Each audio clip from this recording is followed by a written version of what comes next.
Bueno, empezamos, si os parece, dar la bienvenida una vez más al ministro de Fomento, don Íñigo de la Serna, que creo que es ya el ministro de Fomento que más veces ha venido a Extremadura con bastante diferencia, lo cual es de agradecer, querido ministro. Al inicio de esta legislatura nos pusimos como uno de los principales objetivos, en paralelo a todo lo que está luego avanzando el ferrocarril, con el transporte aéreo, ¿no? Somos conscientes de que el aeropuerto está en una punta de la región, que hay otra parte de Extremadura importante que está más cerca de Madrid casi que del propio aeropuerto, por lo cual ese es un hándicap de partida, pero no obstante no deja de tener una zona de influencia a su alrededor suficiente como para ser también un elemento que añada comunicación adecuada con Madrid y con Barcelona, ¿no?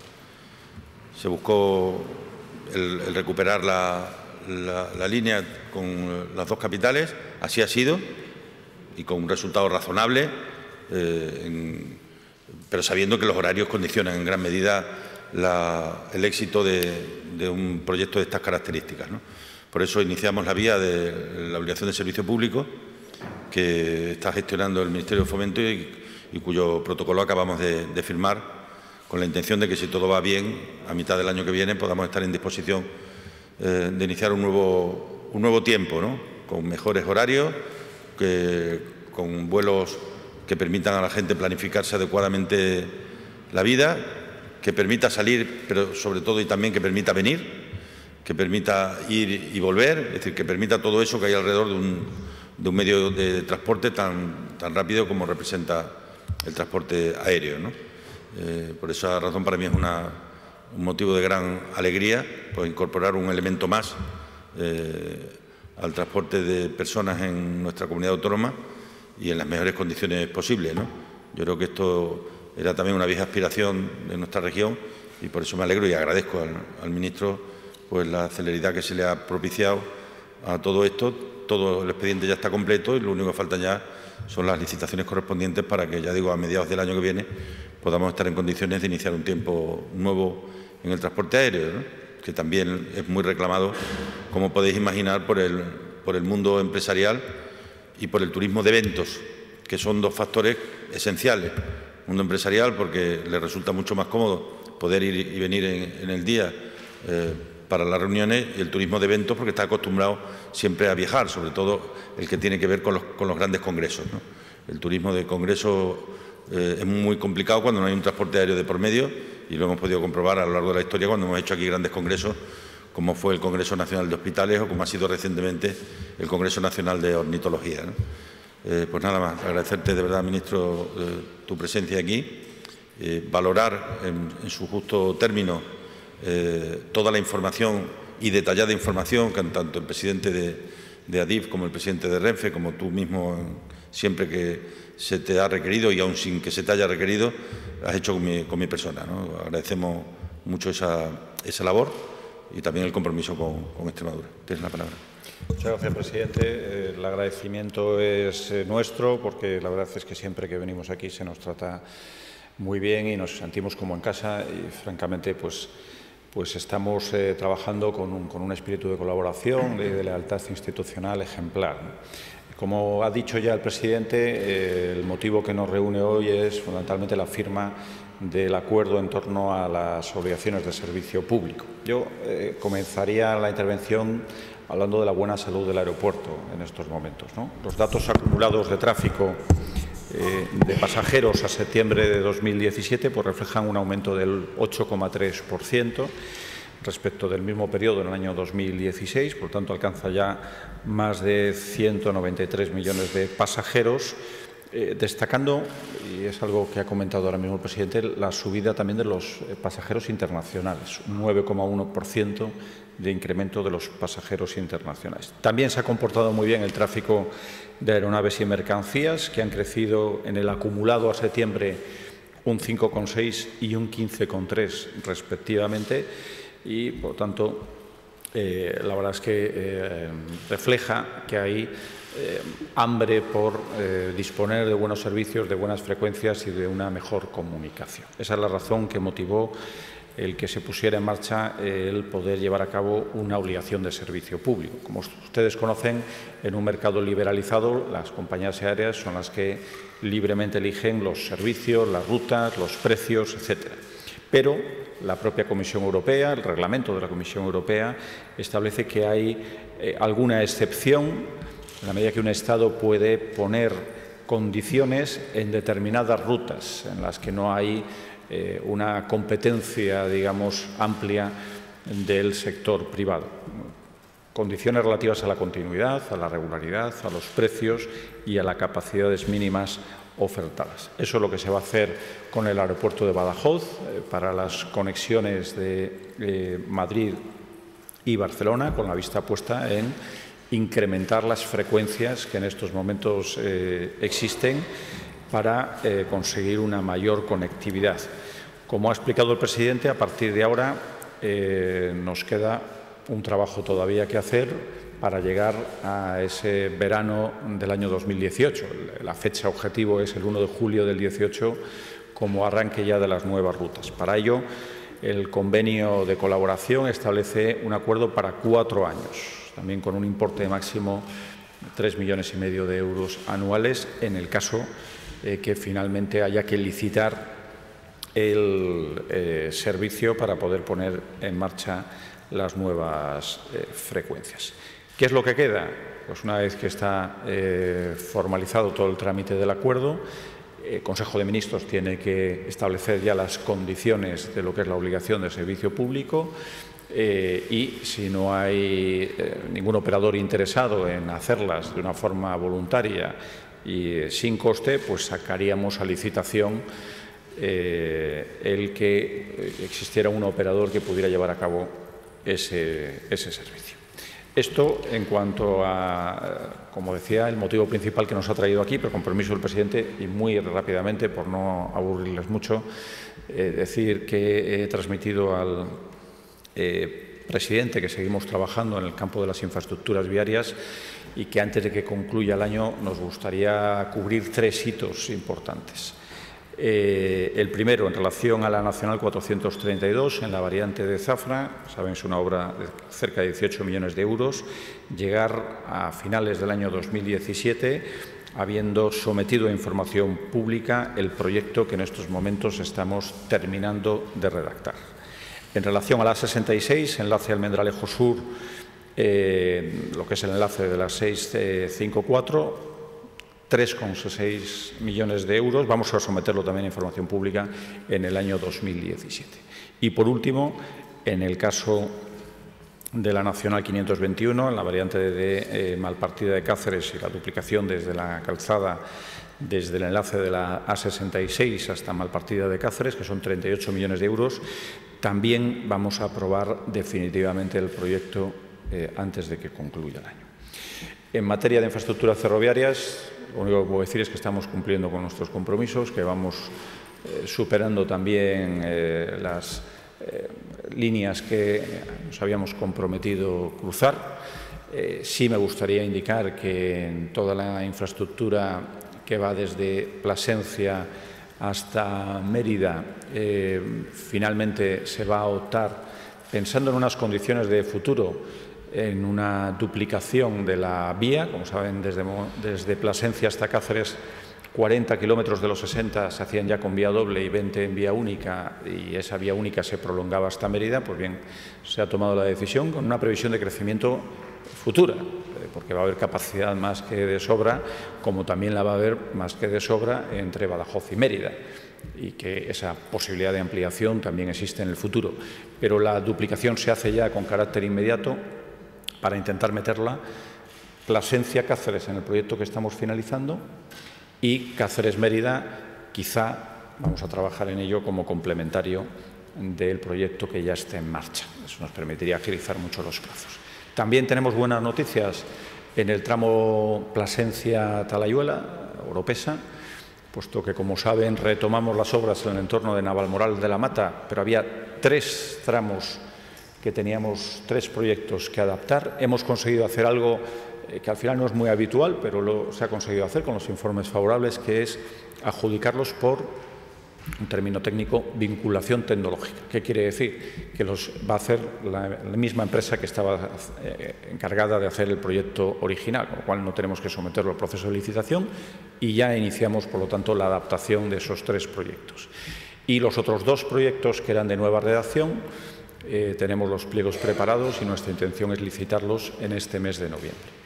Y por último, la también noticia ya más conocida de que el estudio informativo entre Oropesa y Madrid, Oropesa Toledo, que salió a información pública para su licitación a finales del mes de agosto, el sobre de las ofertas técnicas se va a abrir en apenas 2 días, con lo cual, creo que es el día 17 de noviembre, si no me equivoco, empieza ya lo que es el proceso final de adjudicación y la idea es que antes de que concluya el año hayamos adjudicado la redacción de este estudio informativo.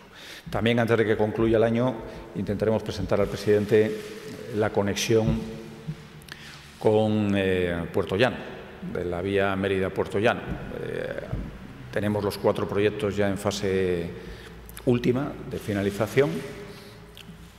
Ya estamos por los 310 millones de euros, ha subido sustancialmente en relación a las previsiones que había inicialmente. Esto tiene que ver, por supuesto, el que hayamos decidido también acometer un proceso de electrificación de la vía. Y antes de que concluya el año también, pues estaremos ya en la fase de obras porque habremos aprobado el proyecto de la mejora de la línea convencional entre Humanes y Monfragüe, por una inversión cercana a los 60 millones de euros, ¿no?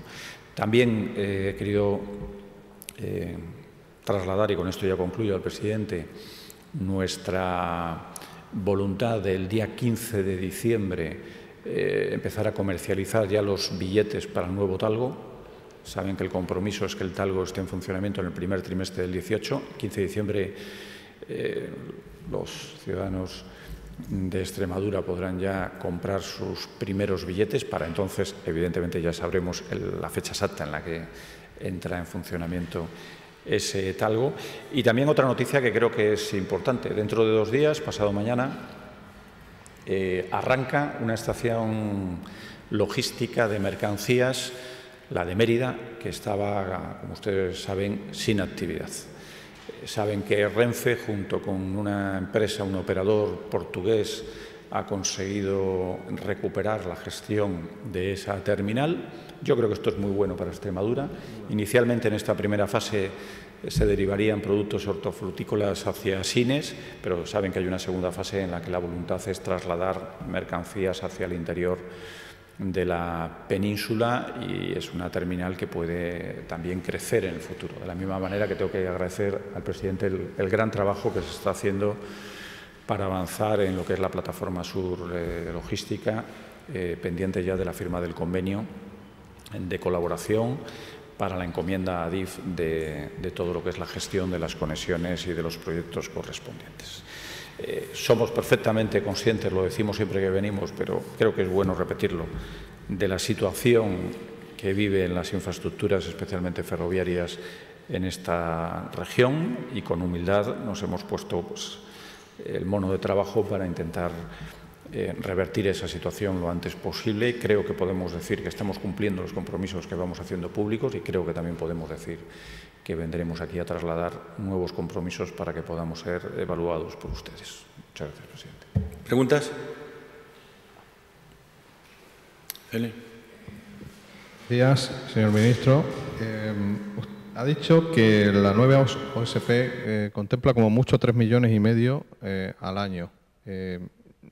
No sé si el Ministerio de Aviación Civil ya tiene elaborado más o menos los costes del servicio, porque entiendo que esto es como tope, pero no sé si a estas alturas ya saben más o menos cuánto podría costar al año el servicio. Es que es una licitación, con lo cual hay que ser prudentes, hay que esperar el proceso de licitación. Nosotros marcaremos las condiciones y veremos qué empresas se apuntan a esa licitación y qué condiciones se establecen. Pero eso sería presupuesto máximo, digamos, tope. Tren, ha comentado que doble vía entre Plasencia y Cáceres. La de Cáceres-Mérida ya veremos. No, Gran Cáceres, Mérida, veremos. Veremos seguro. No, en principio todo está preparado para doble vía en el futuro. Y por supuesto también está preparado para doble vía en Badajoz, en Mérida, ¿no? Pero lo que queremos decir es que, dado que inicialmente el proyecto Plasencia-Cáceres se contemplaba ya introducir 40 kilómetros, finalmente el Ministerio ha optado por cubrir la totalidad del trayecto, de tal forma que el proyecto que vamos a sacar, que lo sacaremos por el mes de marzo, ya sea un proyecto global, con toda la doble vía colocada. Y segundo, después de hacer un análisis, pero estamos hablando de medio-largo plazo. Es decir, nosotros sinceramente creemos que en el corto plazo y en el corto-medio plazo el funcionamiento Cáceres-Mérida con vía única tiene la capacidad suficiente para los tráficos esperables. Ahora bien, en el medio-largo plazo sería necesario llevar a cabo esa otra actuación. ¿Qué decisión hemos tomado? Pues arrancar ya con la colocación de esa otra vía. No es necesario en ese medio-largo plazo, por los datos que manejamos hoy, porque tiene capacidad más que de sobra el trayecto Mérida-Badajoz. Pero si fuera necesario en el futuro, no habría ningún problema, se ampliaría una doble vía. Con lo cual, lo que está diciendo es que ahora se pondría doble vía Mérida-Cáceres y Cáceres-Plasencia.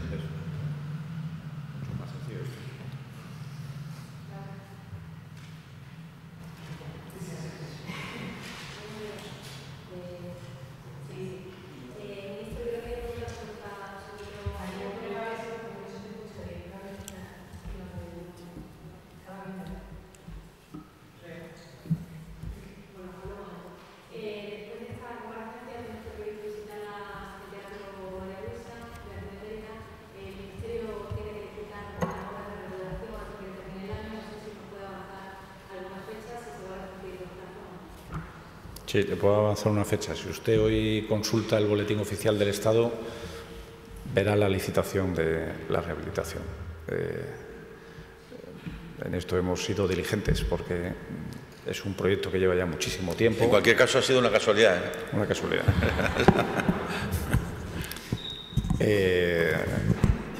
Y supone, por nuestra parte, un desembolso muy importante, porque son casi 2 millones de euros cofinanciados con el Ayuntamiento. Creo que tendremos la oportunidad con su alcalde de visitar el teatro y arrancamos hoy el proceso de licitación, con lo cual ya es imparable. Tuvimos que llevar un acuerdo de ampliación del techo de gasto a Consejo de Ministros porque no había capacidad suficiente. Los antecedentes, en fin, son no fáciles de esta actuación. El propio presidente me llamó un día preocupándose por el problema, por el asunto. Y bueno, yo creo que la buena noticia es que arrancamos ya. Porque además sabéis que queremos que María Luisa, además de ser el Teatro de Mérida, se incorpore también a la actividad del Festival de Teatro Clásico de Mérida, permitiendo jugar con un tipo de obra, además de las que ya se dispone, ¿no? Con lo cual, para el patrimonio y los recursos culturales de la ciudad y de la región es muy importante. Quiero darle también por ello las gracias al ministro. Yo tenía 2 preguntas. La primera, ¿se quieren hacer con el servicio público de avión más frecuencias? ¿Nos podría decir un poco, van a ser más frecuencias todos los días, días alternos, mañana y tarde? Explicarnos un poco más en qué consisten esas frecuencias. Y después, en cuanto al tren, supongo que a la hora de elaborar todos estos pliegos habrán tenido contacto también con el otro lado de la frontera, con el gobierno portugués, un poco para ir, vamos a decir, al mismo tiempo, en los mismos plazos, para esa futura conexión con Lisboa. También un poco cómo van esas conversaciones. Sí, bueno, en cuanto al tren, efectivamente, estamos en perfecta coordinación con el gobierno portugués y además las fechas más o menos encajan. Y yo creo que hay muchísimo interés en fortalecer el tráfico comercial, el tráfico de mercancías, ¿no? Y creo que la decisión de acudir en una UTE con los portugueses a la estación logística es una decisión estratégica, no económica. Digamos que en estos momentos se está pensando en unos 1.000 TEUs aproximadamente de tráfico con las dos servicios semanales, 2 trenes semanales. Es un arranque, digamos, todavía limitado, pero lo hacemos porque creemos que es importante para el tráfico de mercancías en general, que se forme una primera alianza con los portugueses, como aquí está sucediendo. Es decir, Renfe no ha optado en crear una UTE para ir a esta terminal con los portugueses porque viera un modelo de negocio extraordinario, ni porque vaya a ganar dinero. No. Es una decisión estratégica. ¿Qué quiere decir eso? Que va en línea con las relaciones que tenemos entre los dos gobiernos y el interés en fortalecer la salida de puertos como el de Sines, ¿no? En relación al el acuerdo, digamos, no incluye ya las frecuencias y para ello todavía hay que esperar, ¿no? Pero, claro, evidentemente se quiere fortalecer las frecuencias y en estos momentos existen 6, estoy hablando de la conexión con Madrid, que son de lunes a viernes más el domingo. Pues queremos pasar, lo ideal sería pasar a 11, que permitiera duplicar las frecuencias cada día, que haya 2 de lunes a viernes más la frecuencia del domingo, salvo en el mes de agosto en el que no es tan necesario y se puede ir a las 6 frecuencias, ¿no? Ese es un poco el orden de magnitud. Sí. Sí, 2 preguntas, una sobre el avión. Uno de los grandes problemas que dicen los ciudadanos de Extremadura es el precio de los billetes. No sé si se recoge dentro de este estudio que el precio sea más asequible para la clase media-baja. Y lo segundo, presidente, ¿cómo se acoge la cita del próximo sábado en Madrid? Bien, con el convencimiento de que nos vamos a ver para pasar un día juntos, en un tiempo en el que por fin le vamos viendo la luz al túnel, y quiero agradecer, ya lo he dicho, el papel que aquí está teniendo el Ministerio de Fomento y los presidentes de Renfe y de Adif, que esto no va contra nadie y por tanto es a favor de Extremadura, que es bueno que los pueblos manifiesten para poner en valor lo que se quiere, y como no va contra nadie, sino va a favor de Extremadura, lo queremos hacer de manera también lúdica y festiva, como nos gusta hacer las cosas, y en el convencimiento de que eso ayudará también a que sigamos trabajando para poder cumplir los objetivos tanto en el año 19 como en el año 20, ¿no? Pero yo creo que un pueblo se ponga de acuerdo en algo, que no haya diferencias, que no haya protagonismo, que no haya más protagonismo que el de la ciudadanía, que allí no va a ser un día para brillo de los políticos, sino de la gente, que nosotros podíamos incluso no ir y pasar desapercibido, porque es evidentemente la realidad que queremos, que el protagonismo lo tenga la sociedad civil, y creo que va a ser un éxito, no porque se esté apuntando mucha gente, sino porque me consta la movilización que está habiendo de mucha gente. Hay muchos extremeños que viven en Madrid. No nos olvidemos que siempre pensamos en el transporte para salir y otros piensan para venir, y esos también están interesados en que cuanto antes mejoren los horarios de los aviones, mejoren las condiciones de los trenes, y convencido de que será una jornada que recordaremos siempre como una gran jornada de movilización y de reivindicación lúdica y festiva, ¿no?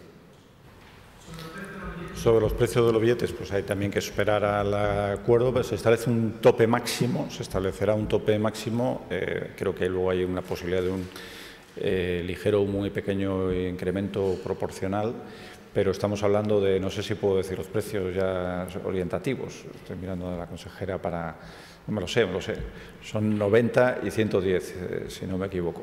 El techo que se establece. Lo que conseguir es que sea un éxito máxima. Y se use mucho, porque seguro que si eso es así, los precios serán mucho más económicos. Luego, claro, el operador puede poner el precio que considere, ese es el, digamos, máximo.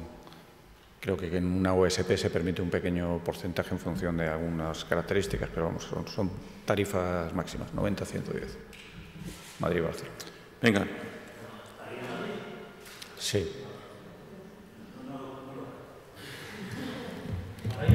Que no se permite en una OSP que se pongan las tarifas que una persona... ahora un operador podría poner la tarifa que quisiera. En una OSP eso nunca puede pasar.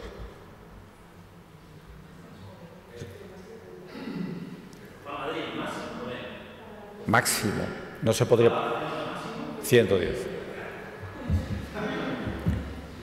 Bueno, pues nada más. Muchas gracias.